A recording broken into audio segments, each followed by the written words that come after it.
Welcome to the Context Machine, episode number 719. I'm Bryan Jeff. And I'm Jeff Gamet. Bryan, are you aware that we have a website where people can check us out? I know. I said we have a website, Bryan. Contextmachine.io. Oh, that's so interesting. Did you know that you can also use contextmachine.io to reach out to us? Whoa. No. Yeah, it's fascinating. Or you can find us on Threads at Context Machine Podcast or on Blue Sky at contextmachine.bsky.social. Oh, nice. As long as we're just throwing out amazing facts. Here's another one for you, Bryan. Yes. We have a sponsor today for it's Framer. 'Tis the reason for the season. We'll be telling you more about them in the show. We will, but hold on. I need to get a drink. Oh, what a coincidence, because I was about to tell people that I'm particularly proud of the merch that we've been making. And boy, that mug you have, Bryan. It's good. It's a good looking mug, isn't it? It's a really nice looking mug.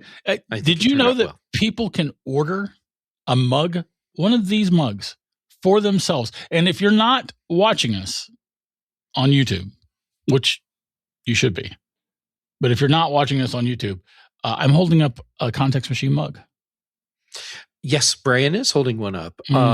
By the way, I'm looking forward to seeing everyone at MacStock conference in a week and a half, because I know there are several people that are going to be there wearing our Context Machine shirts. Oh, that's awesome. Thank you. Yeah. Thank you. Yeah. Thank you by the way, if you want to get a hold of this stuff yourself, just go to contextmachine.io and click the merch thing at the top of the page. Right. And simple as that. I don't want to spoil. I don't want to mix the messages. But I'm telling you for the very first time right now that one of our articles in either this week's newsletter or next week's newsletter will be about your personal merch site. Oh, well, that sounds super exciting. I can't wait to see what I have going on. Yeah, we'll have a link in the show notes starting this week, right? Oh, wait, I'm making the show notes. Yes, we'll have a link in the show notes to both merch shops. And Jeff's got some really fun stuff coming, and we've got some more fun stuff coming too. So yeah, check out our merch site. Yeah. All right. Yeah. So let's see. We have some AI-driven news. It seems like we've had a lot of AI-driven news recently. We have, but it's not just us. It's the whole world. Yeah, that's true. So basically, AI is forcing Apple's security hand. Is a sort of shortcut I made for this topic. So why don't you clue us in? All right. So Apple had a bunch of security updates prepped and ready to go as part of the iOS 26.6 update. Which isn't out yet. Which isn't out yet. So presumably like in the next couple weeks. Yeah. But they rolled out the security updates as we record. That would be a couple days ago on Monday, the 29th, right? I believe that's the date that it happened. Yeah. Yes. 29th. So they rolled out the security updates independently of the 26.6 update. And they did that because they needed to get these security patches out right away, because we now have the whole thing where AI can be used to locate security flaws, but then also exploit those security flaws. Yeah. So Apple has, at least for now, changed how they're going to roll out those updates. I think this is not a one-off. I think moving forward, we're going to see a lot more of these extra point security updates rolling out, simply because we don't have the luxury of waiting for a bigger update for security patches anymore, because all the people using AI tools for bad uses, they're not going to wait for an update. They're going to take advantage of the security flaws now. Right. And this is the sort of dark side of the benefit that you and I have discussed a couple of times, where software agents make it possible for coders to exponentially speed up their productivity and development times. Because it turns out that software agents can also exponentially speed up the development times and productivity of the bad guys too. Yes. And one of the things that to me is kind of interesting about this is that the ability to use software AI tools in the coding process and to help ferret out bugs and security issues before they become a problem. This is not new. This is something that we've seen at the enterprise level for a few years now, and it's incredibly valuable during the development process to help keep track of all of the branches and stuff in code and make sure all the pieces are fitting together the way they're supposed to, working in conjunction with the humans, and then running all the tests that they need to aid in tracking down security flaws before something ships, because it's easier to fix it then and less expensive than to go back and fix it later. But then the other side of that is that, there are people out there that are using these tools to hack into servers to find exploits in software. And if you're hacking into a server, unless you're finding configuration issues, you're essentially using security flaws in software. So this is something that I've seen and written about at the enterprise level previously, but now with the new tools that are out there and the fact that they're more public facing, this is something that is suddenly like in everyone's view, and they're like, "Holy crap, this is crazy!" And it's not going to go away. Right, it's not going to go away, and it's just to get the obvious out of the way, it's good that Apple is changing its strategy and acknowledging the problem and the challenges, and they were very upfront. So Reuters was the instigator of this story, and basically Apple said, we're having to modify our typical practice of bundling up the security updates in major releases. Yes. Okay. Now here's something that stood out to me in this, which is that Apple, this over $1 trillion company, what, 3 trillion, 4 trillion? I've lost track. I'll get that. Numbers that my brain can't conceive of. They are still nimble enough that they could change a set part of their production workflow to release these security patches early. That's pretty impressive. How many other companies that are working on the scale that Apple is would have been able to pivot as quickly as Apple did to roll out these security patches? Yeah, I'm not going to give Apple too much credit here. I mean, this is absolutely a change they had to make. Everybody's got to make this change. I'm talking about the speed that they made the change. I don't know. I mean, is it actually all that fast? I mean, I don't know. I would say yes, it is. We're talking about a company that has a production workflow that has to coordinate on a massive scale, on a worldwide scale. And they were able to say, oh, this thing that we were going to release in a few weeks, Let's pull it out of the code that it was part of and bundle it so it can be distributed right now.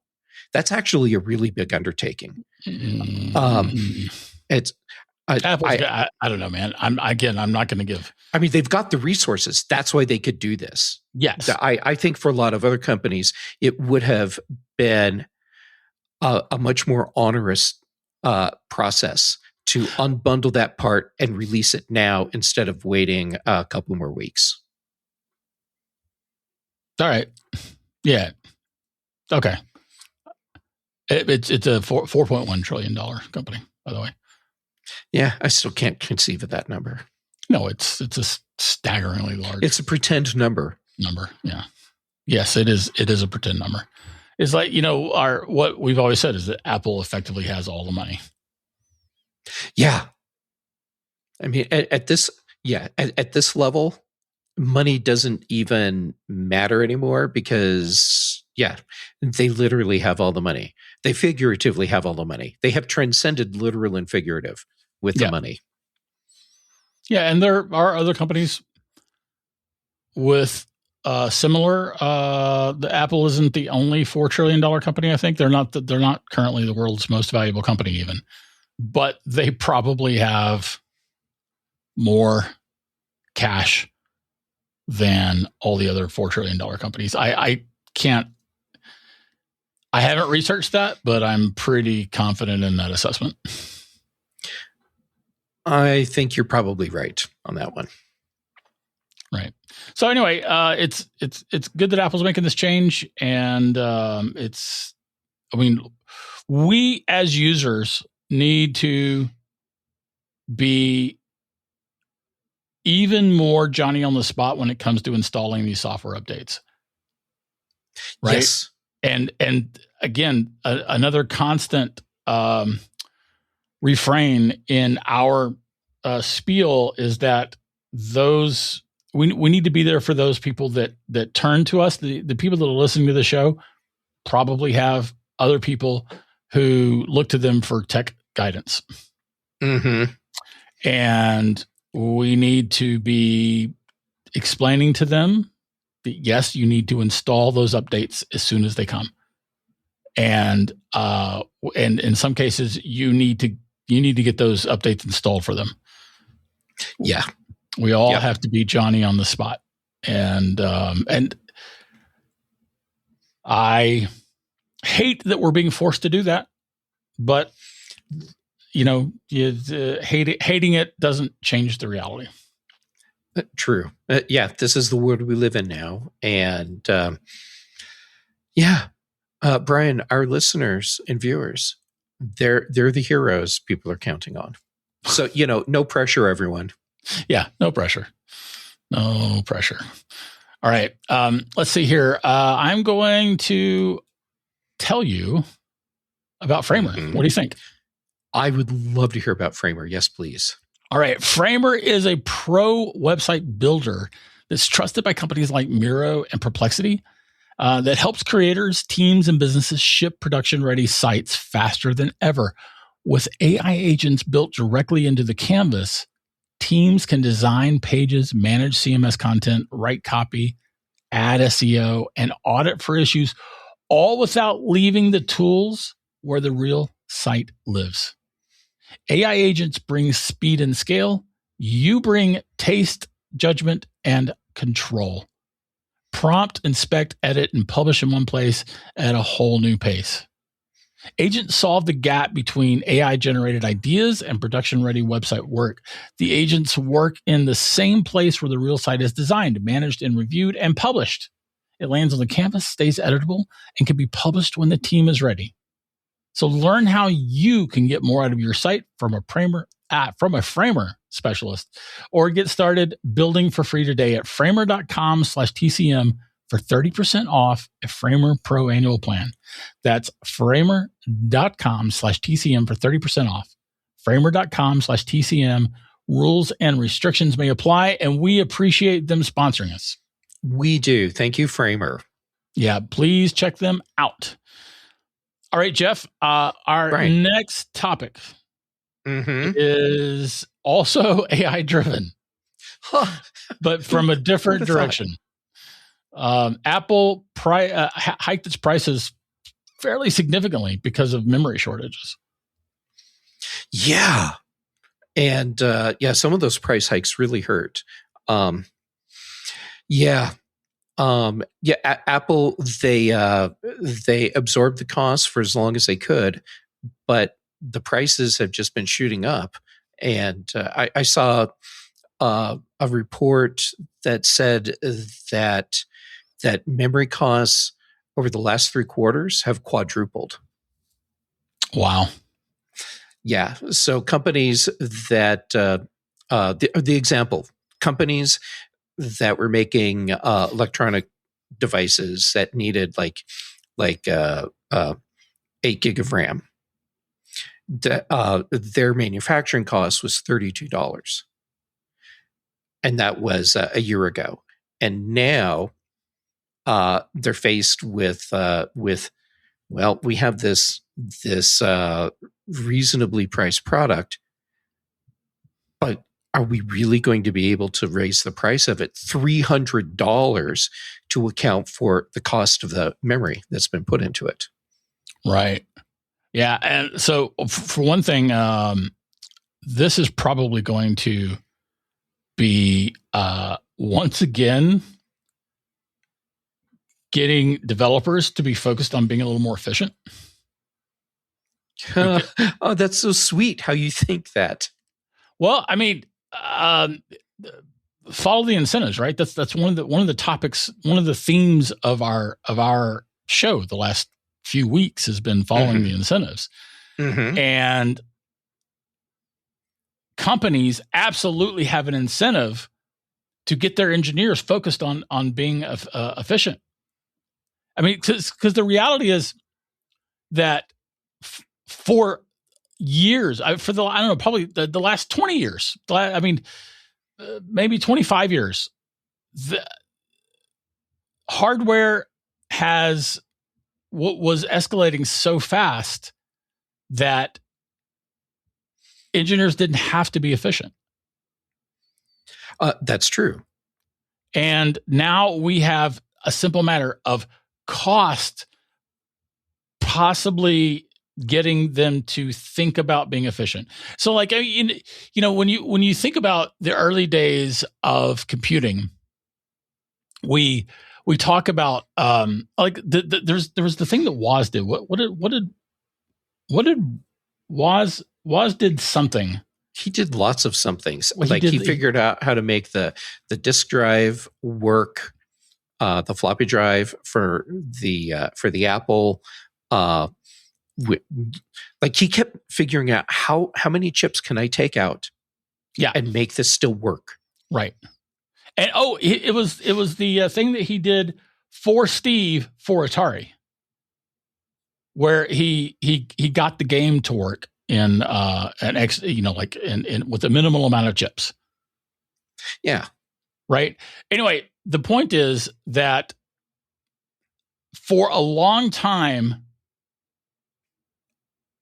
software engineers had to work within the confines of the available hardware. But there was a point where hardware started expanding so fast that no one really needed to care about how much space their software was, how many resources their software were using in each system.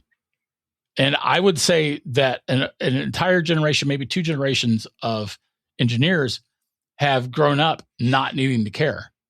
And now maybe the bottom line is going to force companies saying, wait, hold on, make that better, make that more efficient, use less memory. I would love for you to be right. And yet I fear that you are wrong. Because the developers are developing for the hardware. Now, if memory doesn't increase in hardware, okay, that's the constraint they're working in. And I think for a very long time, the place where companies have been looking for efficiency with their software is in the development process more so than the end user experience. I think this is the reason why Electron became so popular, because it allowed for an efficiency on the developer side. You write once, deploy many. And the trade-off is that in some cases, end users had a potentially poor experience because the app isn't coded specifically for the platform, and I don't see the memory price limitations being the major driving factor for developers on the bigger scale. But for indie developers, yeah. But I think a lot of those developers have been all about how can I make my app more efficient anyhow, because they're still seeing what they're doing as an art versus I just have to hit the next Scrum point. So I would love it if any developers or anyone with more knowledge than us, which is quite a few people, would chime in. Yes. And what I'm hoping is that everyone comes back and says, Jeff, you're being way too cynical about this, and Bryan has the more appropriate perspective. And to be fair, that's probably the outcome. Yeah. Okay, Bryan, you have to stop sending in your own responses from multiple email accounts. Nah. By the way, the two you sent in from my email accounts that you somehow managed to hack into, it's like, why is Jeff Gamet calling in or writing in and saying Jeff Gamet's an idiot? Yeah, I don't know. I don't know. It was weird. But so let's talk about these actual price increases, though, because some of these are pretty significant. Yeah. The MacBook Neo went from $599 starting price to $699. It's $100, which is like a 17%. MacBook Air, go ahead. I was expecting that Apple would absorb the Neo memory cost in other products and keep that price unchanged, because part of what makes that computer so enticing is the price. I mean, it's a whole package deal, but the price points, I mean, raising it $100, I think that psychologically that changes the Neo for a lot of people. It does. MacBook Air, the entry level went from $1099 to $1299. That's a 19% increase. MacBook Pro, starting with 1 terabyte, went from $1699 to $1999, $300, and that is, I think, closer to 15%. Let's see here, 300. Carry the one. 17.7%. Increase. iPad Air, the 128 gig model, which is like not enough, went from $599 to $749, $150 increase, which is 25% higher. 25% higher. iPad Pro with 256 gigs. Again, not enough, especially for the Pro. Went from $999 to $1199, which is right at 20%. HomePod and HomePod Mini, $299 to $349 for the HomePod, and $99 to $129 for the HomePod Mini. That HomePod Mini increases like 30%. Yep, and only 17% for the HomePod. And then the big one, Apple TV from $129 to $199. Yeah. When I saw that price increase, I was like, I don't have a 4K Apple TV. I still have an HD Apple TV, and even though I have a 4K television. Stone knives and bearskins. Right. But my stone knives and bearskins are feeling pretty nice right now after seeing that price increase for the 4K Apple TV. Yeah, it's 54% increase, by the way. So I'm not dinging Apple for these price increases. I'm just noting that they're freaking significant. Yeah, and I would love to know the logic behind how much each product was increased, like Apple TV, especially.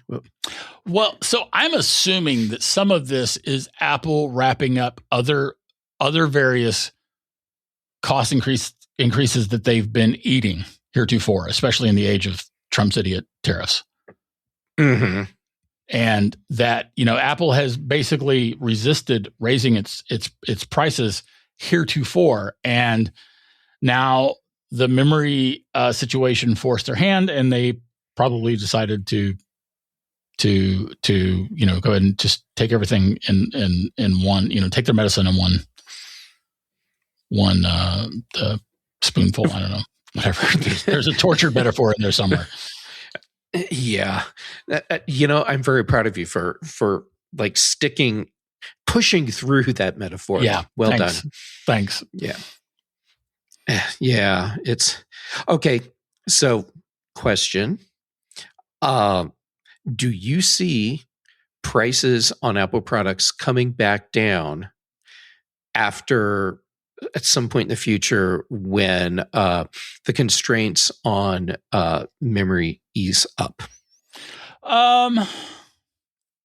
Well, Apple has a long history of pricing its products according to its margins. Mm-hmm. And if their margins were to increase again, I would expect the prices to be further adjusted, and that meaning down. I don't think if memory prices, if enough memory production came online to satisfy demand, prices came down, magically. Mm-hmm. I don't think Apple would keep its higher prices, and just to make all the money. And don't, because for one thing, their competitors wouldn't,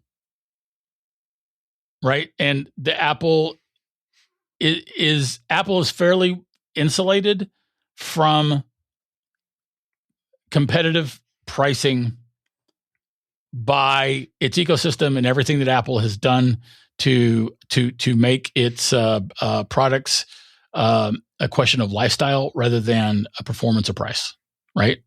That's another topic that we have talked about ad infinitum for decades. Mm-hmm.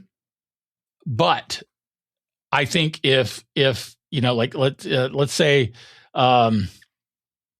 that that the Apple TV, for instance, what competes with it these days? The Amazon Fire Stick, smart TVs. That's your real competition there, right? Yeah, fair enough. I mean, Roku. I mean, for standalone devices, Google, they make something, Amazon makes something, Roku makes something, but the real competition is the smart TV. Right. Okay. But in terms, because smart TVs can also run the Apple TV app. Right. So you can buy a smart TV and the same money you could spend on an Apple TV, you could go to big box store, Costco, whatever, and buy a 4K television with Apple TV built in. Right. So again, we're competing against Roku and Amazon's Fire Stick thingy and whatever the hell Google's doing. And if those all came down significantly, Apple's not going to leave its Apple TV at $199 when their component costs have radically decreased. I just don't see Apple doing that. Yeah, but okay. I also don't see memory prices getting sorted out anytime soon. No, they're not going to get sorted out anytime soon. I mean, we already know that there are companies that are working on being able to ramp up production, and in many cases, that means new factories. Right. So we're talking because we're following the incentives. they're encouraged to spend money ramping up production because prices are high. I mean, this is the way these things work. Right. And then the problem that I see going along with that doesn't bring prices back down is that when we have this increased capacity for memory production, that's not going to consumer devices. That's going to get gobbled up by the AI companies as well. Yeah. Because the way they're scaling, it's like a black hole that you just need to keep throwing components and money into to keep building it up. Yeah. Yeah. Losing money on every customer in the meanwhile. Yeah, but they'll make it up in volume. Yeah. Okay, so here's my super fast take on prices coming back down. I think eventually we will hit an equilibrium where they can come down, and Apple and other device makers will lower their prices, but they will not go back down to the levels that we had before this price increase. Everything's just going to cost more, just not as much. Well, okay, keep in mind that the AI bubble will probably burst. Well, at some point it has to, because it's in an unsustainable cycle. Right. And when it bursts, the AI companies will not be building data centers, and they will not be gobbling up all of these components. So, I mean, and we're talking about probably a major crash at that point, a major economic crash. So anyway, we have a possible economic crash to look forward to bring prices back down. So yay. Oh, hey, this is one of the things I love about you, Bryan. You find that silver lining. Yeah, glass half full. Glass willfully half full. It's probably gonna fill up again any time now. I think the big takeaway here, Bryan, is that everything tastes better in a context machine mug. Yes, even our tears. Yeah. Even our tears. All right. Well, I feel like that's our time to get that. Yeah. All right, folks. That was this week's Context Machine. If you have anything to comment on, add or question, you can write us at podcast@contextmachine.io. I actually changed the script last week. I updated it. Our bandwidth is provided by CashFly. The bass was recorded by Dr. Boom just for us, just for this show. And just going to tell you one more time about our sponsor. I am, because Framer is our sponsor. Thank you, Framer, for being our sponsor. Yes. Go check out the show notes. The link to get to them is there. Yep. Yeah. All right. And on that happy note, folks. You